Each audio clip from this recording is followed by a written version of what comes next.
I wish $20,000 and $100,000 speakers that have beryllium tweeters actually sounded like the Sivga 023s. And that, my friends, is what this hobby is all about. Hearing things in the music that I haven't heard before. Twice on the same song that I've listened to hundreds of times did I hear something that I haven't heard before, and that's a very good sign. Usually I like to go into a review blind, especially with headphones. I don't want to know how much they cost before I start listening to them, and I just kind of let them lead me to the water. And I came to the conclusion that with these, the Sivga 023, you get about $100,000 worth of value for 450 bucks. So sit down, grab a cup of coffee, and let's talk about these headphones.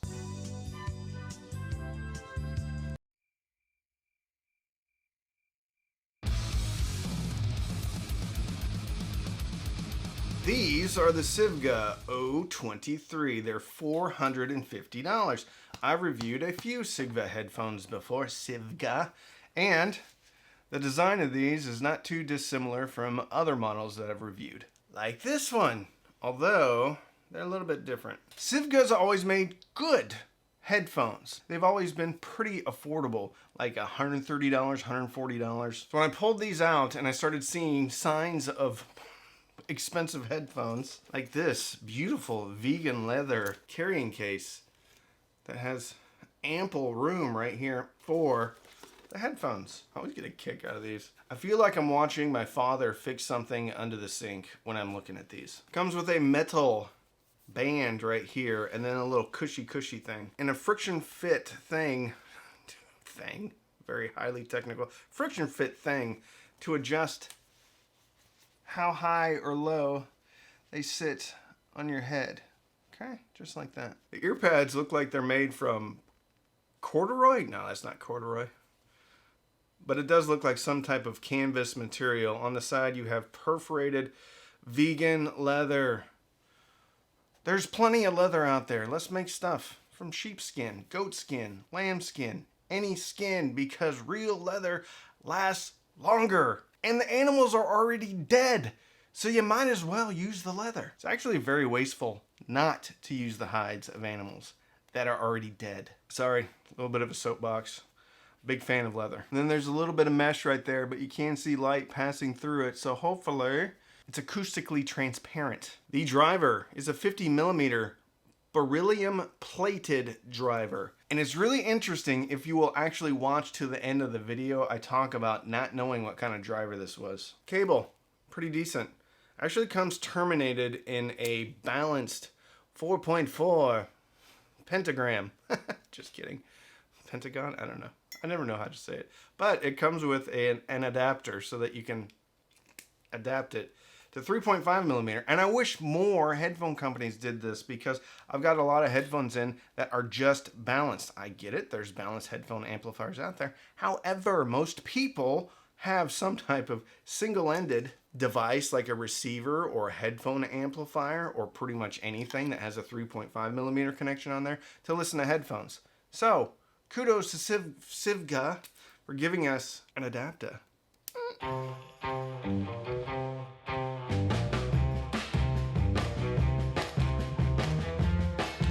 If you are new here, please consider subscribing. We have over 196,000 subscribers. And when we get to 200,000 subscribers, we're going to do a bunch of giveaways. Speakers from SVS, speakers from Wharfdale, turntables from U-Turn, turntables from Project, amplifiers from Fozzy Audio, streamers from Weem, streamers from Cambridge Audio, DAC from Cambridge Audio, DACs, plural, from Gishelli Labs, gift cards from Emotiva, 2 bands from Black Ice Audio, a whole bunch of stuff. And I'm cleaning out my office and sending a whole bunch of stuff out that's been sitting here for a while. It may not come in its original packaging though. But the only thing that you have to do to enter is fill out the Google form right here or here. That's also going to be in the description in the pinned comment. You need to subscribe for sure. And then follow me on Instagram at CheapAudioMan.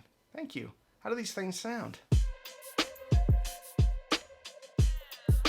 All right, how do they sound? Let me pull out my trusty notes right here. Took some notes when I was listening. All right, Shoot to Thrill, AC/DC, Back in Black. At the 1 minute 34 second, there is a series of 3 cymbal hits. I'm gonna take you down, down, down, down. Gonna take. Anyway, the third cymbal hit was a little bit spicy, but that's one of the characteristics of this headphone. And it makes sense when there's a beryllium plated driver. There's a little bit of sizzle, or maybe even a lot of sizzle with cymbals.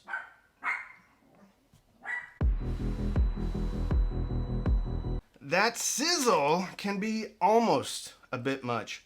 Almost a bit much, but it's not too much. Lazaretto by Jack White. I always say Jack Black, but Jack Black, although a singer, and a very accomplished singer at that, does not sing Lazaretto. That's actually Jack White. The 22-second mark, the guitar comes in, and it's just so full of life. And I don't know if it's a keyboard or if it's a bass at the beginning that starts off the whole little riff, but a really crunchy guitar comes in. It's spectacular because there's a perfect amount of separation between the guitar and either the keyboard or the bass, whatever it is at the beginning. Sad but true. I've heard this song hundreds of times, if not 1,000 times. There's a little bit of spice on the hi-hat.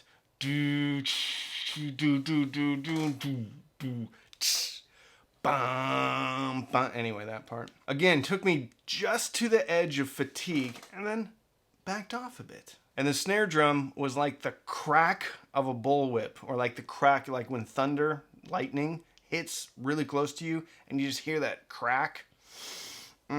Something I've never heard before. Also on this track, during the chorus, James is actually singing in harmony with either himself or somebody else. I think I'd heard that before, but it wasn't something that is easily apparent to me. And that, my friends, is what this hobby is all about. Hearing things in the music that I haven't heard before.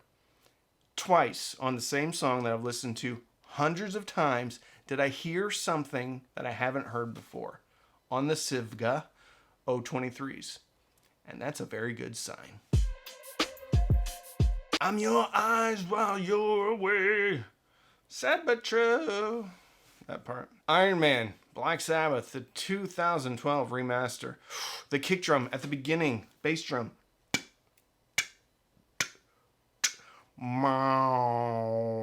That part. I used to play the drums in junior high and high school, and we would have drums, and oftentimes they wouldn't have another head on the bass drum. So you'd have a head where you're hitting it, obviously. A lot of times it would just be kind of hollow with a little circle in it. And we'd stick a pillow in there to kind of dampen it. But if you don't dampen it, you have kind of this higher note. And it reminded me of that. It was so realistic. I felt like I could see the microphone sticking down at the hollow end of a bass drum on a trap set. Spectacular. Beat It, Michael Jackson. At the 23-second mark, there seemed like there was sand blocked. And there's another lot of whip cracking in Beat It, which was really yummy. Anyways, again, something I hadn't been aware of, I guess. But to be fair, I don't listen to Beat It very hard often. But it is on my test track playlist. Very good. Intergalactic Beastie Boys. Bass has good extension. Doesn't have as much punch in your face as some other headphones, like the Hi-Fi-Man Edition XS, which is actually a very good comparison because they come in at a similar price point. So, not as much bass punch as the Edition XS, but very good extension. There Will Be Time was a masterpiece on this headphone. That's by Mumford & Sons and Baba Maal. Baba Maal is an African singer, and he starts off that song. His voice was so crystal clear, crystalline, but also had just enough baritone and warmth to not sound fake or inorganic. Still has a little bit of that AMT beryllium vibe on it, but also has enough warmth to keep me engaged. Very good. What are my final thoughts? Final thoughts. 50mm beryllium plated driver. I had to check that because when I was listening to these, number one, they're a little bit power hungry. So I was running them on high gain on my Arcal 3 Pro. I had the J2, the AKM, which is a DAC, running into the Arcal 3 Pro. I had the Weem, which is a streamer, Weem Pro, going into the J2 DAC and then to the Arcal and then out to the Sivgas. Okay? Okay, so I had to have it on high gain. So these probably aren't going to run very well off of a dongle DAC unless maybe you have it connected to a computer so it can draw enough power. Need a little bit of juice. Nearly sibilant at times. It is sibilant at times, but it backs off to the point where it was never fatiguing for me, and I'm a little bit sensitive to fatigue. Usually that's in the upper mid-range, which is around 2K. Sibilant's area is around 4 to 6K, so sometimes they cross over. So sometimes something can be sibilant and fatiguing, but not all fatiguing headphones are sibilant, and not all sibilant headphones or speakers are fatiguing.